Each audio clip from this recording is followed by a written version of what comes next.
class that gets a cut in the surplus. Why do the landlords get a cut in the surplus?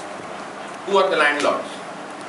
Well, the person who owns this building, the person who owns the space, where commercial establishments are set up, or a place where factories are set up, right? So all that involves land or buildings, and without land or buildings, you cannot have this circuit. This circuit has to happen in some physical location, right? In order for the physical location to be provided, which is basically a facilitating condition for the circuit of capital, you need to pay the landlords who own the land or who own the buildings.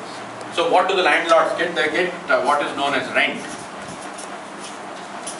Right? We all pay rent. But we don't pay rent as producers. I'm talking about the rent that is paid by the capitalists, for the factory space that they occupy and so forth. And Marx actually spends a lot of time discussing rent. There are different kinds of rent that are paid in a capitalist system. One, he says there's a monopoly rent. Just by virtue of owning land, you are entitled to rent. There's something called absolute rent. There's something called differential rent. When you think of differential rent, suppose you are a tenant in an agricultural occupation. You pay higher rent for more fertile lands, right? You pay lesser rent for less fertile lands, right? So that's differential rent. But you also have absolute rent. You have monopoly rent. So there are different kinds of categories. But at various points in time, the landlords and the capitalists may enter into a conflictual relationship. Why would they enter into a conflictual relationship? Because they are sharing the same pot of surplus. So there could be fights between landlords and capitalists. How much rent should be given to the landlords? Right? So there could be various, for instance, we were talking about property bubbles. There could be a real estate bubble, rents could go up. Apart from asset prices, we'll come to the asset price part later. But rents could increase. When rents go up, it directly eats into the surplus. The landlord is basically demanding a higher share of the surplus. Then, there could be a macro contestation, both a micro contestation but also a macro contestation at the social level between the class of landlords and the class of capitalists, right? So this could be one of the conflicts, apart from, the worker capitalist kind of conflict. You can also have a conflict between landlords and capitalists. Okay, so this is one of the things that can emerge. Who are the others who get parts of the surplus? I already gave you examples. The government? Yeah, government also gets it. We'll come to the government. You also have the merchants. What do the merchants do? Traders or merchants? They make this last part of the circuit of capital easier for the capitalists to complete. C prime to M prime. Once a final commodity is produced, suppose you produce a car, it has to be sold in the market. So the capitalist is, his capital is stuck with him in the form of inventory if he is not able to dispose these commodities off, right? He can't use that capital. So he is always trying to get rid of this commodity. The moment it is made, he wants to get rid of this commodity. The moment it is produced, he wants to sell it in the market. But of course, he cannot do it. There is a time lag between C prime and M prime. So what he does is, he hires merchants, right? This is where your Walmart or Carrefour or any of the retail agents, wholesalers or retailers come into play. So he gets rid of this commodity by selling them to wholesalers or retailers, and then they sell it in the final market. But in the process, what happens is the capitalist can convert the final commodity into money form, much faster than he would have otherwise done. So that's the role the merchants are playing in the whole circuit of capital. So for this they get what is known as trading margin. Of course, they don't do it free of cost. They get paid part of the surplus that is being created as trading margin. This one we laymen would call profit. Merchant profit. Okay. Yeah, it's the trading profit or merchant profit. Right? So, and then you have the money lenders, Bankers. yeah, or the bankers or financial capital, whatever you want to call them. So you have the money lenders. What do the money lenders do? What function do they play in the whole circuit of capital? They are the ones who lend a significant chunk of this capital. At the beginning of this cycle, when the capitalist needs money, needs capital, he goes to the money lender, he goes to the bank, he goes to the financial capitalist and says, I need money in order to run this circuit of capital. Right? So the money lenders lend money to this capitalist, and then, for the money lenders, the circuit is very simple, M to M prime. They don't care how, they are going to increase their money. Right? So it's really a case of, money lenders would want to get higher amounts of money, to expand their capital as quickly as possible. They don't care, if it is coming from a trader, they don't care if it's coming from a capitalist, they don't care if it's coming from, some illegal operation, as long as they get a higher amount of money, right? So, in return for that, they get what is known as interest.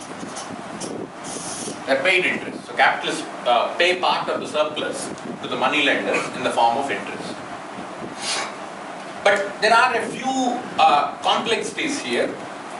For instance, if you look at the last 30 years, 35 years of global capitalism, as I said, landlords can contest with individual capitalists, merchants can contest with individual capitalists because they are all sharing from the same pot of surplus. So there could be conflicts between the two. Money lenders could fight with the individual, the industrial capitalists. So there could be fights, between capitalists and all these different groups. If you look at the last 35-40 years in global capitalism, the relative power of merchants and money lenders increased tremendously, right? Compared to the industrial capitalists. So you could also call it, the relative importance of financial capital, the relative importance of traders. Look at Walmart. It's so massive that different producers, they have no way of selling all their wares or goods unless they go and put it in Walmart. And look at the kind of power that Walmart can get out of this whole process. We stock so many goods, so many consumers come to us to purchase goods. You give me a higher margin, otherwise I won't stock your goods. Right? So they could increase their relative power just by the fact that they've acquired this monopoly power, right, in the last stage of the circuit of capital. So this is apart from Walmart, Carrefour, Tesco, all the big giants, who went into retail. And then you have the whole story of money lenders. Earlier banks used to play the simple role of lending money to capitalists or consumers, for a certain interest. And then, after a certain point in time, they get the interest, and that's how they close their circuit, right? It was a simple transaction. But what happens if this capital M begins to have an independent life of its own without involving this industrial capitalist circuit, right? In other words, what happens if if money lenders begin to bet on the future, right? This financial capital begins to bet on the future, future production that will happen in these circuits of capital, not the current production, but they begin to bet on the future. Now, how much would future produce? And based on that, I begin to bet on what happens. In the present, I begin to bet on the future in the present, and if that process takes off, then the circuit of money lenders' capital, M to M prime, gets separated from the main circuit of capital. See, this is the real economy, right? If this circuit gets divorced from the main circuit of capital, right? You can have bubbles. You can have real estate bubbles, you can have stock market bubbles, you can have various financial bubbles, basically various asset bubbles. Because this process has become now separate from this process. For instance, what's the size of the global economy right now? It's around $60 trillion. Right? Roughly around $60 trillion. What does the whole world produce in terms of goods and services? It's around 60 trillions. how much did the financial capital bet on the $60 trillion when the financial crisis erupted in 2008? What were the notional contracts that financial capital entered into? It was around $600 trillion. 10 times the actual produce that was happening in the real economy. So when they do this betting, what they are essentially doing is they're betting against the future. So this circuit can become totally independent from the real economy. We'll come back to this. We'll discuss this when we talk about crises. But I just wanted to alert you.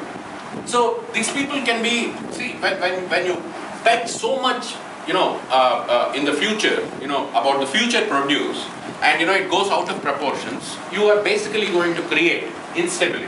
All this